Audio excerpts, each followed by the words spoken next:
네, 반갑습니다. 전 대구예술대학교에서 애니 웹툰 학부를 맡고 있는 교수 김상원입니다. 우선 모두 힘든 고3 시절을 이겨내고 당당히 합격함을 진심으로 축하드립니다. 우리 예술대학교는 전국에 몇 개 없는 희소성 높은 4년제 예술대학교입니다. 이 예술대학교는 몇 가지 장점으로 구분해 볼 수 있는데요. 첫째, 전공 수업이 아주 매우 많습니다. 고3까지의 교육 과정과는 대학교는 사뭇 차이가 있습니다. 대학교의 수업은 크게 전공 수업과 교양 수업으로 나눠볼 수 있습니다. 우리가 국, 영, 수사과 같은 일반 과목들은 교양 수업으로 구분이 되고요. 그리고 콘텐츠에 맞는 만화와 애니에 관련된 수업들은 전공 수업으로 구분하고 있습니다. 예술대는 전공 수업이 한 학기당 평균 7과목에서 8과목으로 매우 많이 배치되어 있습니다. 상대적으로 교양 과목은 한 과목에서 2과목이고요. 이런 시스템은 여러분이 예술에 관한 깊은 탐구, 연구를 위한 예술대만의 시스템으로서 24시간 실기실 개방을 통해 보다 원활한 학업을 이룰 수 있도록 돕고 있습니다. 둘째, 올라운드 교육을 하고 있습니다. 애니 웹툰 학부는 만화와 웹툰, 그리고 출판 일러스트레이션과 게임 일러스트레이션, 2D 애니메이션, 3D 애니메이션, 그리고 피규어 제작까지 콘텐츠 시장에 맞는 만화와 애니에 관련된 전반적이고 포괄적인 교육들을 모두 한 번에 하고 있습니다. 이를 우리 학교에서는 올라운드 교육이라고 부르고 있습니다. 올라운드 교육을 위해 웹툰 작가 혹은 애니메이션 제작 대표 혹은 콘텐츠 제작 실무자로 이루어진 교수님들과 함께 하고 있습니다. 또한 실무자와 교육자를 함께 양성하는 시스템을 가지고 있습니다. 보통 대학교는 실무자 위주의 수업을 하고 있는데요.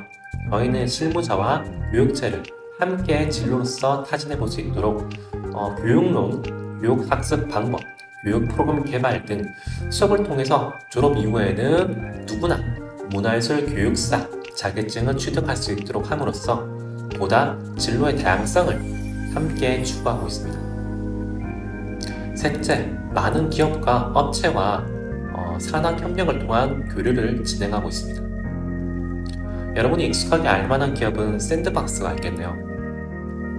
저희는 샌드박스와 콘텐츠 제작과 공유를 함께하고 있으며 이 외에도 애니메이션 제작 업체와 웹툰 PD, 현직 웹툰 작가와의 멘토링을 통해서 보다 실무진에 가까운 수업들을 진행하고 있습니다. 이러한 대구예술대학교에서 여러분이 원활하고 건강한 학습을 이루기 위해 몇 가지 부탁하고 싶은 점이 있습니다. 그 중에 첫 번째는 바로 드로잉입니다. 인체 드로잉은 콘텐츠 시장, 즉 만화 애니 시장에서는 가장 중요한 능력으로서 여러분이 필요로 하는 표정과 동작을 한 번에 그려내는 것이야말로 가장 중요한 능력이라고 볼 수 있습니다. 이를 위해 간략한 시연과 함께 살펴보도록 하겠습니다. 자, 컴퓨터 화면으로 전환을 했고요. 보통 이렇게 인터넷 강의 혹은 동영상 강의 같은 경우는 현재도 병행해서 진행이 되고 있고요. 학생의 피드백, 수정 영상 등을 이렇게 영상을 찍어서 공유하기도 합니다. 자, 우선은 인체 크로키에서 가장 기본적인 것들을 제가 좀 파일로 이렇게 만들었어요. 여러분이 보통 크로키를 할 때 많이 하는 방법 중 한 개는 그냥 떠오른 대로 혹은 내가 좋아하는 동작을 보았을 때 따라하는 경우인데, 이 경우에서는 보편적으로 많은 것들을 할 수 있다는 장점도 있고 자유롭게 할 수 있다는 장점도 있겠지만 효과적이거나 효율적으로 작업의 양을 늘리는 부분은 좀 부족해집니다. 그렇기 때문에 제가 말하는 이 동작들을 기초로 해서 연습을 하면 폭이 좀 늘어나지 않을까 싶습니다. 자, 첫 번째는 기본 동작입니다. 기본 동작은 보통 애니메이션에서 많이 쓰는 동작들이죠. 애니에서 많이 쓰는 동작이고요. 걷거나 달리거나 점프를 하거나 몸을 뒤틀거나 보통 허리를 이렇게 뒤트는 동작들이죠. 아니면 던지기, 밀기, 당기기처럼 힘의 이동 방향들 혹은 중력의 이동 방향들에 맞춰서 이동되는 몸의 동작들을 그리고 있습니다. 그리고 기본 동작 2에서는 기본적으로 입상, 와상, 좌상, 와상 이렇게 서 있는 동작, 앉아 있는 동작, 누워 있는 동작으로 구분할 수 있고요. 그리고 보통 많이 그리는 것들, 감정별. 감정에 보통 5가지 감정들을 기초로 많이 하죠. 희노애락이라고 해서 4가지 감정을 기초로 하긴 하지만 우린 5가지로 구분하겠습니다. 기쁨, 슬픔, 분노, 놀람, 지침 이라는 건데, 자, 여기 옆에 보면 복합 감정이라고 있어요. 복합 감정은 뭐냐? 2가지 감정을 섞거나 혹은 3가지 감정을 섞는 것들을 말합니다. 기쁨과 슬픔, 예를 들어서 웃고 있는 감정에 눈물을 같이 섞는다면 어떻게 될까요? 환희 아니면 감동 이렇게 들어갈 수 있겠죠. 물론 감정이라고 해서 이것들이 정확한 딱 단어로서 표현되지 않는 부분이나 좀 더 단어보다는 문장으로서 길게 표현되는 부분도 있을 겁니다. 근데 기본적인 이 5가지 감정 이외의 복합적인 감정을 다루는 것도 굉장히 중요해요. 자, 그리고 의식 주별, 먹는 동작, 입거나 쉬는 동작. 예를 들어서 씻는 동작 같은 경우에서는 세수, 양치, 아니면 샤워에 따라서 동작이 바뀌겠죠. 자, 그리고 공간별. 여러분이 다니는 직장은 아니겠지만 학교에서 일어날 수 있는 많은 일들이 있겠죠. 책을 보거나 수업 시간에 수업에 참여하거나 반대로 운동장에서 놀거나 아니면 매점을 간다든지 거리나 건물에서 일어나는 일도 있을 겁니다. 물론 외부나 내부라고 구분할 수도 있겠고요. 이동수단, 자동차나 아니면 기차 아니면 비행기 등의 다양한 이동수단에 따라서 동작들이 바뀌는 경우도 있을 겁니다. 마지막으로는 자연물과 인공물이 있는 대상에서 할 수 있는 동작들 혹은 자연물들이 많은 산이나 들이나 바다에서 할 수 있는 동작들이 있을 거고요. 마지막으로는 장르별인데 크게 구분해 놨습니다. 드라마 같은 경우 보통 멜로라든지 아니면 일상, 개그도 함께 들어갈 수 있겠죠. 그리고 액션, 좀 적어 놓을 거야. 말이 빠른가요? 네.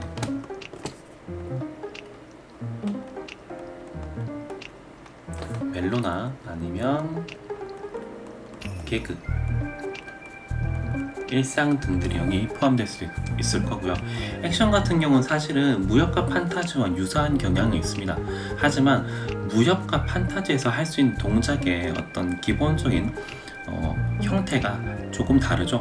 판타지 같은 경우는 손가락 하나만으로도 아주 큰 폭발이라든지 마법 진들을 연상할 수도 있을 거고요. 무협 같은 경우는 도포자를 움직이면서 하는 여러 가지 동작들이 있겠죠. 그리고 일반 액션 같은 경우는 그냥 맨손 액션부터 아니면 총기라든지 아니면 무기를 다루는 것들. 물론 여기는 이동 수단이 함께 될 수도 있습니다. 자동차를 타면서 총기를 다루는 액션이 될 수도 있고요. 아니면 말을 탈 수도 있겠죠. 자, 그리고 스포츠의 종류에 따라서 굉장히 많은 동작들을 만들어낼 수 있을 겁니다. 자, 여기까지 기본적인 크로키의 동작을 좀 구분해 보았는데요. 여러분이 그냥 떠올려지는 대로 보통 이렇게 많이 그리죠. 자, 연습장이 이렇게 있다고 한다면 여러분들은 그냥 왼쪽 귀퉁이에 오른손잡이라는 대부분 왼쪽 상단에 내가 그리고 싶은 얼굴들을 대충 그립니다. 그러다가 괜찮으면 목까지 내려왔다가 어깨선이라든지 이렇게 내렸다가 나중에 손 동작을 뭘로 하지? 라고 고민을 하게 됩니다. 거기에 맞춰서 손 동작을 적당히 그리거나 아니면 헤어스타일 그리다가 머리 윗부분이 이렇게 잘리는 경우도 많죠. 이런 식으로 그리면서 항상 비슷한 각도, 잘생겼거나 예쁜 캐릭터들만 그리는 것들이 익숙하다 보면 후에 다양한 장르나 다양한 동작들 아니면 내가 원하는 어떤 형태의 만화를 그리는 것들이 굉장히 어려워집니다. 그렇기 때문에 좀 더 효과적이고 효율적인 어떤 형식에 맞춰서 이런 것들을 떠올려 보면 좋겠습니다. 그리고 마지막으로 여기서 앵글적인 차이가 있죠. 물론 이제 이 모든 것들은 대학에 오면 조금 더 디테일하게 배울 겁니다. 자, 기본적인 각도에 대한 것들이 있을 거고요. 그리고 앵글, 사실 뭐 둘이 비슷한 말이긴 합니다. 근데 일부러 이렇게 구분시켜 놓는 게, 앵글은 하이 앵글, 아이 앵글, 그리고 로우 앵글로 구분이 되고요. 뭐 부감, 양각 이렇게 말하기도 하죠. 각도 같은 경우는 정면이나 아니면 45도 반측면이 보통 말하죠. 그리고 뭐 완전 측면, 완측이라고 적겠습니다. 그리고 반 뒷면, 뒷면이긴 하지만 살짝 45도로 뒤를 바라보고 있는, 그리고 완벽한 뒷면, 이런 식으로 구분할 수 있겠죠. 물론 완전 뒷면과 반 뒷면 같은 경우는 크게 의미가 없고요. 초반에는 하이앵글 위주로 해주시면 됩니다.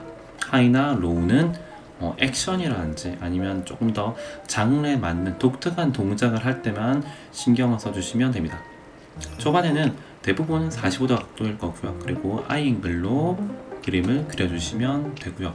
이후에 내가 조금 더 이 인체 크로키에 익숙함을 느낀다 라고 한다면 점점점 다양한 쪽으로 표현을 해주시면 될 것 같습니다. 자, 그리고는 한번 시연을 간단하게 해볼까요? 오늘 제가 설명드릴 건 인체 도형화입니다. 물론 많이 들어보셨을 거예요, 인체 도형화.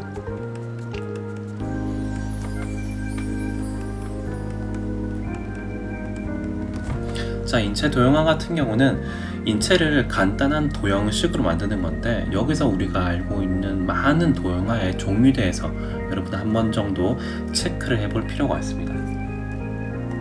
자, 뭐 예를 들어서 제가 3가지 정도만 가지고 왔는데 이런 식이 있을 수 있겠죠. 뼈를 기점으로 해서 그냥 선화로 만드는 경우들, 뭐 팔다리를 선으로 표현하거나 아니면 뼈의 모양을 생각해서 흉곽이라고 보통 말을 하죠. 갈비뼈가 있는 부분들, 요렇게 빈 곳을 나중에 복제근, 그러니까 보통 식스팩이라 불리는 부분이 채우게 되겠죠. 그리고 골반도 속옷 라인, 팬티 라인처럼 그리거나 아니면 실제 골반의 모양을 따라서 만드는 경우도 있습니다. 뭐 예를 들어서 골반 모양을 따라서 간단하게 이런 식으로 만드는 경우도 있고요. 자, 여기서 조금 더 뭐 다채로운 방법들이 한다면 뭐 원기둥을 신경 써서 만들거나 아니면 골반을 구로 표현한다든지 움직임 좀 더 자연스럽겠죠. 아니면 아예 딱딱하게 육면체로 표현해서 그릴 경우도 있을 거고요. 물론 이 3가지 경우 모두 다 쓸 수 있습니다. 틀리진 않고요. 여러분이 원래 내가 익숙하게 썼던 부분이 이 3단계 중에서 하나의 영역이거나 적당히 섞여 있다면 편하게 쓰셔도 됩니다. 하지만 각각의 장단점들이 굉장히 명확해요. 자, 첫 번째 그림 같은 경우는 선화로 있다 보니까 나중에 양감적인 부분, 그러니까 쉐이빙을 만들 때 이 팔의 두께나 이런 것들을 얼마큼 그릴지, 혹은 만약에 이 팬티 라인 같은 경우 로우 앵글로 본다면 어떻게 그릴까요? 로우 앵글로 그래도 잘 그리는 학생들은 뭔가 표현해서 만들 수 있겠죠. 맞죠? 피규어 같은 게 이런 것들이 많죠. 구체 관절 인형이라든지. 근데 이런 것들이 쉽사리 연성이 잘 안 되는 경우도 많을 겁니다. 자, 거기에 비해서 구는 훨씬 더 효과적이긴 합니다. 네. 하지만 원기둥이라든지 아니면 육면체 같은 경우는 치명적인 단점이 있어요.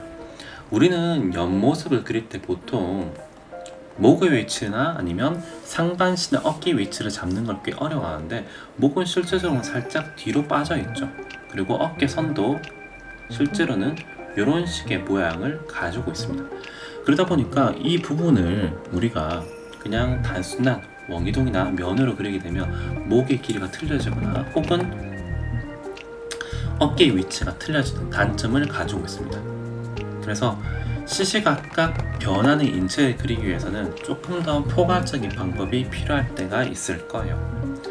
뭐 이런 밑부분에 있는 부분들 같은 경우도 사실은 어려운 동작들, 예를 들어서 그냥 있는 동작은 쉽겠지만 하이앵글이라든지 뭐 뒤틀리는 동작들, 특히 몸을 뒤트는 동작을 있다고 생각해 봅시다. 예를 들어서 이런 식의 상반신이 있는데 하반신이 이렇게 돌려졌다고 해보죠. 생각만 해도 굉장히 그리기가 어려워질 겁니다. 이게 과연 가능한 한 동작인지부터 헷갈리는 부분들이 꽤 많이 생길 거예요.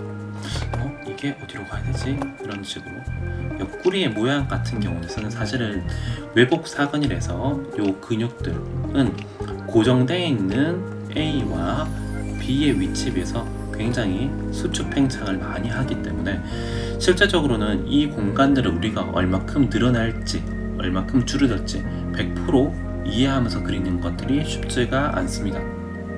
자, 그런 부분에 있어서 인체 도형화는 다소 단순한 방법이지만 인체 도형화를 통해서 바로 실제 인체로 넘어갈 수 있는 표현들이 필요해요. 자, 그 중에 제가 좀 지켜줬으면 좋겠는 부분이 팔, 다리를 그릴 때의 어떤 굴곡들입니다. 자, 예시 사진 한 개 보면서 얘기를 해볼까요? 사실 저작권 때문에 뭐 여러 가지 사진들을 쓰기가 좀 어렵긴 합니다. 특히 이거는 뭐 수업이라면 교육적인 용도에서 가능하겠지만 전체적인 어떤 공지라는 부분이기 때문에 자, 그래도 보편적인 사진 한 개 가져왔어요. 자, 우리가 크로키를 할 때 대부분은 아웃라인, 바깥 라인을 눈을 따라가면서 그립니다. 빨간색을 표현해볼까요? 우린 눈이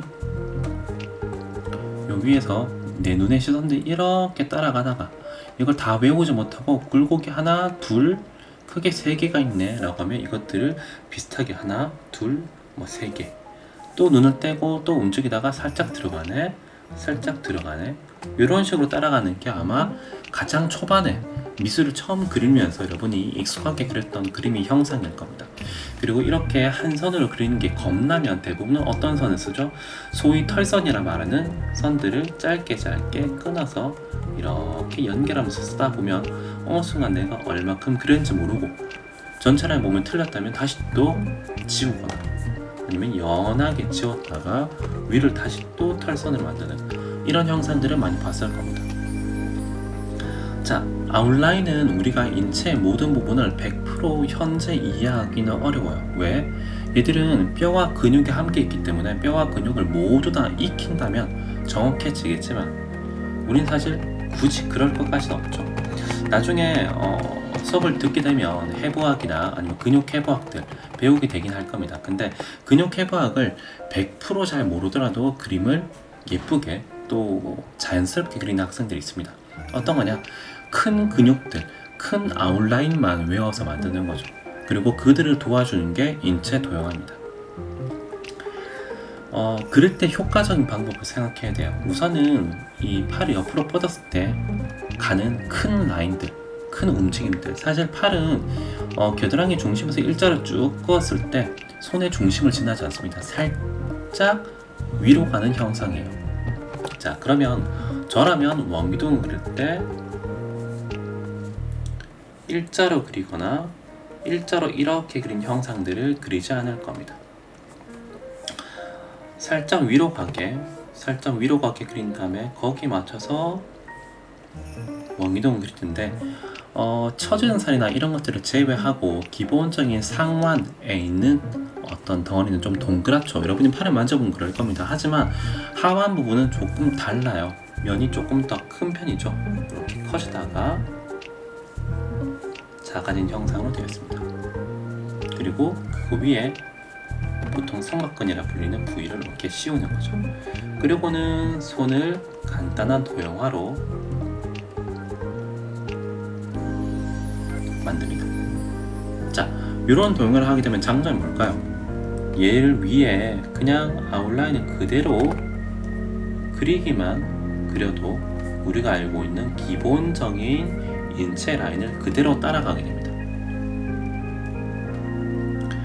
도형화의 장점은 어려운 동작을 조금 더 보다 쉽게 만들어주는 거면서도 내가 아웃라인에 집착하고 있는 내 눈들을 보다 확장시켜주는 기능을 하면서 궁극적으로는 여러분이 인체를 보다 빠르게 그릴 수 있어야 됩니다.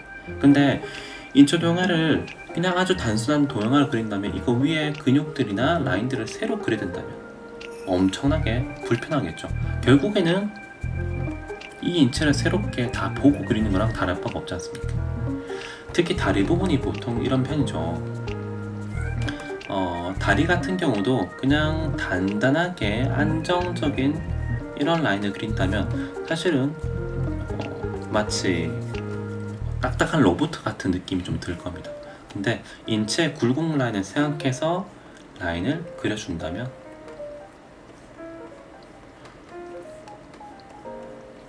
훨씬 인체를 좀 더 보다 쉽게 만들 수 있겠죠.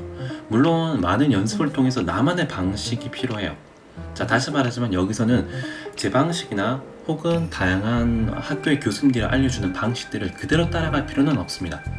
하지만 무엇이 효과적인지는 계속 고민할 필요가 있어요. 자, 굴곡을 조금 더 신경 쓴, 하지만 큰 굴곡을 신경 쓴 인체란이 필요하고요. 필요에 따라서 나중에 나머지 부분을 더 떼면 쉽게 인체가 만들어지는 이런 식의 라인들을 생각하면서 그리길 바라고요. 그리고 이런 도형화 이전에 꼭 먼저 해봐야 되는 기초적인 부분이 한 게 있긴 있죠. 원기둥의 길이를 하나 정했다고 했을 때 이들을 조금씩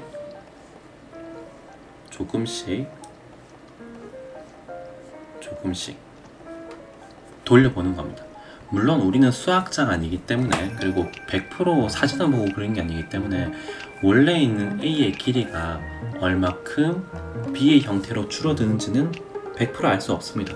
물론 이들을 그림을 또 열심히 잘 배운 학생 같은 경우는 광각적인 앵글을 써서 이렇게 과장을 시키는 경우도 있겠죠. 이 두 개의 차이에 대한 것도 후에 배울 수 있는 환경들이 있을 겁니다. 자, 아무튼 여러 가지 것들을 쓰게 될 텐데 이 돌아가는 부분에 있는 원기둥의 모양들을 내가 표현할 수 없다면 사실 원기둥은 굉장히 힘든 영역일 거예요. 특히 도형화 같은 경우는. 그래서 그런 것들을 이런 식의 형성화된 사진을 보면서 초반에 익숙하게 좀 익히는 게 좋을 거고요. 그리고 거기에 맞춰서 나의 인체 도형화를 단순하게 그냥 도형들만을 이렇게 그려서 내가 원하는 손이 안 만들어지고 있어 이렇게 보는 것보다는 굴곡에 맞춰서 내가 어떻게 그리는지 보다 효과적으로 형상을 떠올리길 바랍니다. 자, 거기에 맞춰서 여러분이 향후 크로키 어떤 여러가지 사이트를 찾게 될 텐데 그 중에서 하면 좋지 않은 것들을 몇 가지 알려드릴게요. 자, 첫 번째, 흑백 사진 자체는 문제되지 않습니다. 하지만 크게는 조명, 두 개는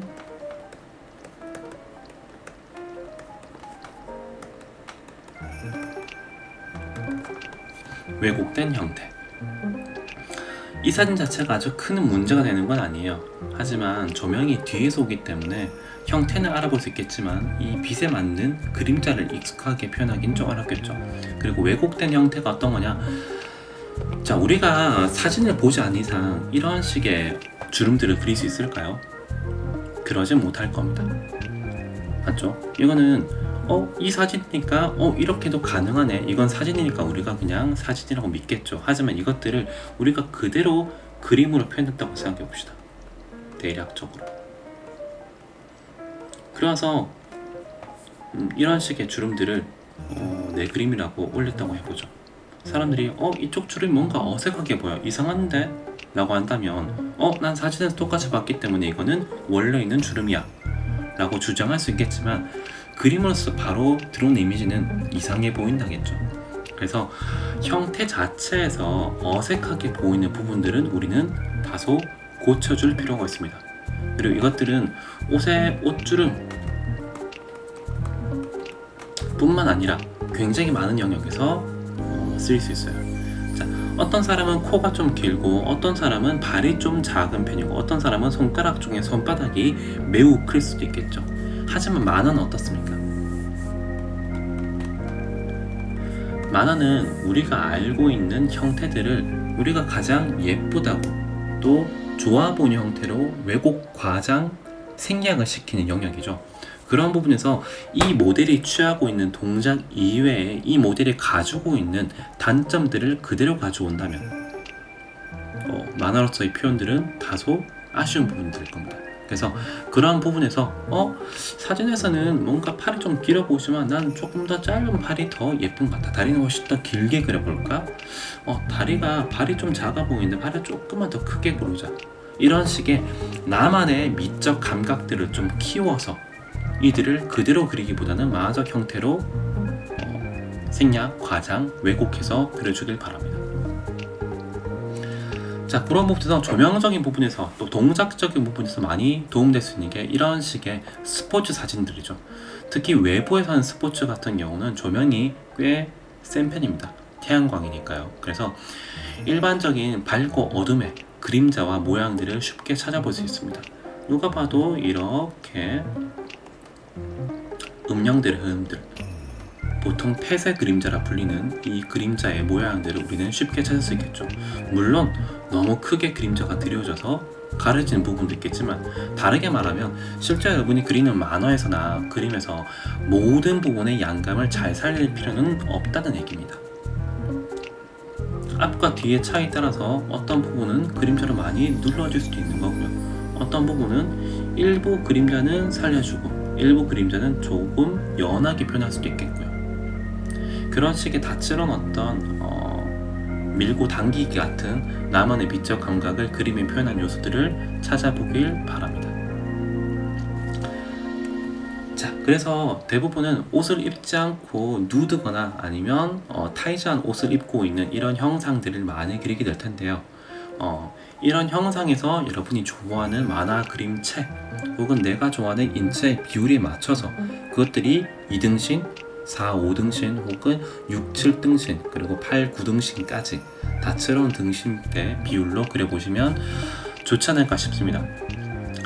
한국인의 일반적인 비율은 보통 6.5등신이에요. 외국인 중에서 특히 우리나라인 중에서 8등신 이상은 정말 적은 한 2%도 채 안 되는 0.2% 되려나요? 아주 적은 소수입니다. 그래서 내가 사실적인 인체를 그릴 건지 다소 만화적으로 캐주얼하게 바꾼 그림체를 그릴 건지 지금 정확하게 정할 필요는 없지만 현재 내가 좋아하는 그림체로 인체를 변형해서 그려보는 것들을 더 추천합니다. 물론 변형한다고 해서 너무 많이 생략해서 없는 것들을 있게 만들거나 있는 것들을 아예 없애버리는 건 좋지 않겠죠. 자, 그런 부분에서 한 개를 그려볼까요?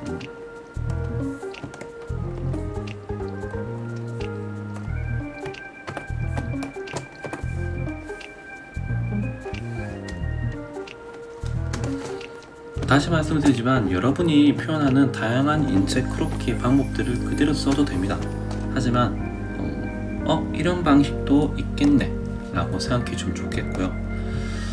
그리고 디지털로 굳이 크로키를 할 필요 없습니다. 물론 효과적일 수도 있겠지만 연필이나 아니면 그냥 일반 다양한 목탄, 콩테 혹은 볼펜 뭐든 좋아요. 하지만 내가 인체 크로키에 다소 약한 부분을 느끼고 있다 그러면 펜보다는 조금 부드러운 연필이 훨씬 더 좋고요. 그리고 디지털을 쓰는 사람 같은 경우도 클립이나 아니면 포토샵에서 다소 소프트한 브러쉬들, 그러니까 여러 번 겹쳤을 때 진해지는 이런 브러쉬가 낫습니다. 왜? 딱딱한 브러쉬 같은 경우는 한 번에 선이 다 그려지기 때문에 물론 한 번에 내가 원하는 형상들을 예쁘게 탁 표현하면 좋겠지만 이런 식으로 표현해서 형태를 잘 그릴 수 없다면 되도록이면 연한 브러쉬로 여러 번 겹쳐가면서 내가 원하는 형태를 그려주길 바랍니다. 그게 털선이 될지라도요. 아이고.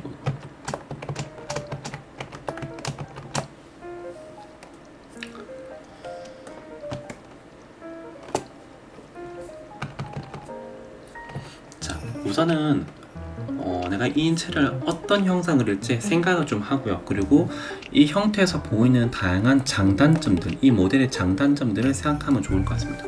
일단 얼굴은 우리가 그리는 만화체에 전혀 맞지 않은 인체니까 바꿀 거고요. 그리고 대부분 여성적인 형태에서 동양의 여성들은 어깨를 조금 갸냘프게 그리고 허리를 굉장히 얇게 표현하죠. 맞죠? 물론 엉덩이의 크기나 이런 것들은 자유입니다. 그리고 다리는 조금 더 길게 그리는 편입니다. 그런 것들을 생각해서 인체 형상을 잡아주시면 돼요. 내가 어디까지 그릴 건지 생각을 하고요. 얼굴 크기를 그리는 동시에 나는 이 인체를 몇 등신을 그릴 건지 이미지 결정이 나는 겁니다. 물론 앉아있거나 누워있으면 다르겠지만 자, 내가 그리는 이 인체의 이 머리 크기는 결국에는 나의 전체적인 섰을 때의 등신대가 되겠죠. 하나, 둘, 셋, 넷, 다섯, 여섯, 일곱. 7등신에 가까운 인체를 그리겠다는 게 현재부터 되어 있는 겁니다. 근데 그런 거 없이 대충 그리고 나중에 고치지 뭐. 물론 그것도 틀리진 않지만 내가 정확하게 빠르게 형상을 그리고 싶다면 이런 부분들을 고려하길 바랍니다. 자, 그리고는 제가 그린 인체에서는 어깨선 그리고 골반을 먼저 신경 씁니다. 그리고 나머지 부분은 그냥 따라가듯이 대충 만들어요. 왜냐면 이 부분 허리의 길이나 움직임들을 100% 우리가 산출할 수 없다고 했죠. 자, 그 다음에는 뭘 생각하냐. 이 다리 중에서 팔을 먼저 그리잖아요. 다리 중에서 디딤다리 어느 부분에 힘을 더 많이 주고 있는가. 당연히 골반을 빼고 있는 지금 우리가 봤을 때 왼쪽 다리겠죠. 왼쪽 다리의 다리 라인들, 물론 그리기 힘들다면 선을 먼저 그리고 해도 되고요. 그게 괜찮다면 처음부터 원기둥의 형상으로 인체의 라인들을 생각해가면서 그림을 그려주면 됩니다.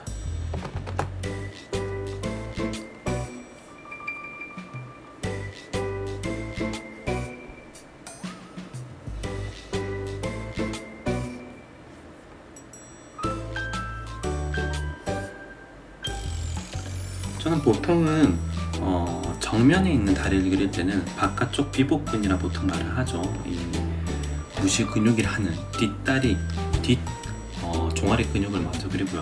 안쪽에 있는 비복근을 늦게 그려줍니다. 물론 뭐 이런 차이가 있다는 것들, 복숭아 뼈는 또 반대라는 것들, 이런 것들도 아마 정상적으로 여러분들이 고3들을 잘 거쳐왔다면 또 눈썹이 좋다면 아마 아는 부분일 겁니다.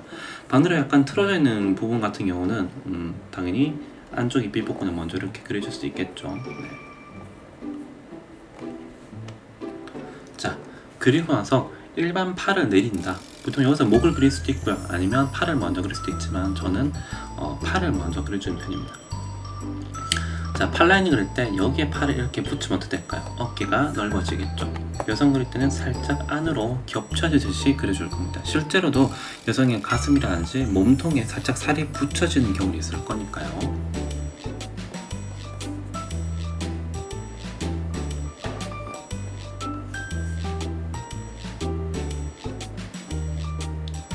손바닥이라든지 손가락은 처음에는 그냥 벙어리 장갑처럼 표현해주세요.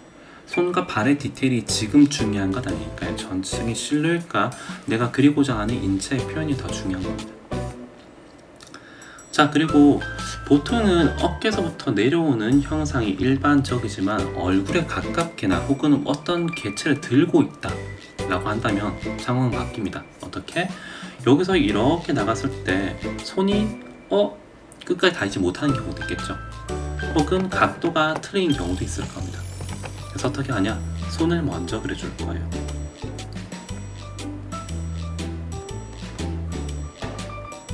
손을 먼저 그려주고 거기에 맞춰서 라인들을 맞춥니다. 물론 그 라인들이 원래는 원본과 틀릴 수도 있어요. 하지만 제가 뭐라 말했죠? 여러분들이 그리는 인체는 사진과 똑같을 필요는 없다고요. 우리는 회화를 전공하기 때문에 있는 인체를 그대로 복사해내듯이 보통 재현한다고 하죠. 원래 있는 어떤 사물과 현상들을 다시 재현시키는 정도의 표현이 필요가 없습니다. 나만의 해석이 더 중요한 거죠. 자, 거기 맞춰서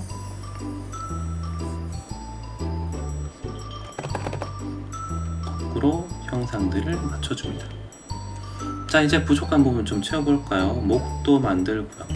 거기 맞춰서 목은 좀 더 가늘게 표현해보겠습니다. 승모근이라든지 아니면 흉곽이나 골반의 모양들 아니면 거기에 맞춰서 가슴 라인들.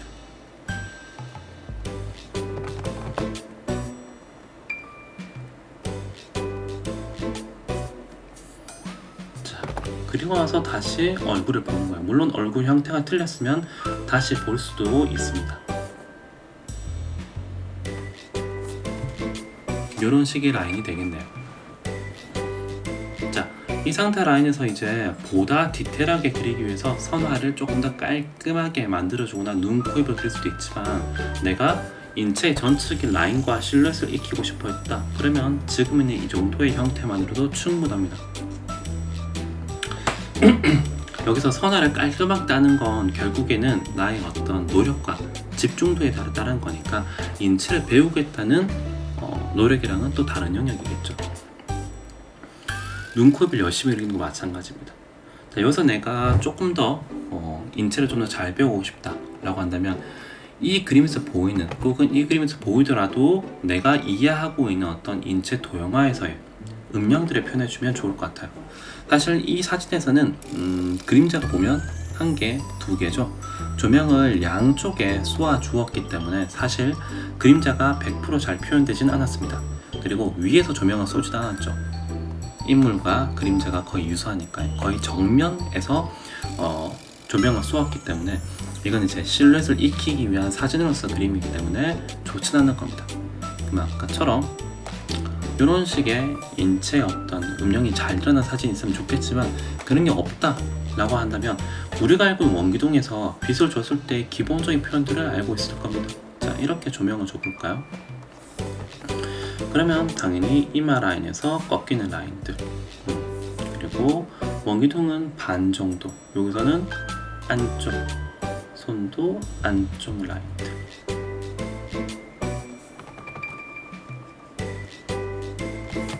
목은 꺾이면서 안쪽으로 돌아갈 거고요. 가슴 라인도 유도의 라인에 맞춰서 톤이 되고 혹은 그림자가 드리워질 수도 있겠죠. 겨드랑이 톤이나 혹은 사실 배 부분은 좀 어렵긴 하지만 흉곽의 표현이나 혹은 사타구니 라인들, 옆구리의 표현들, 허벅지 라인, 무릎, 허벅지, 무릎, 그리고 조명의 세기나 위치에 따라서 위에 있는 조명이 좀 세고 점점 가면 갈수록 조명이 좀 약해진다 했을 때 밑으로 살짝씩 눌러줄 수도 있겠죠.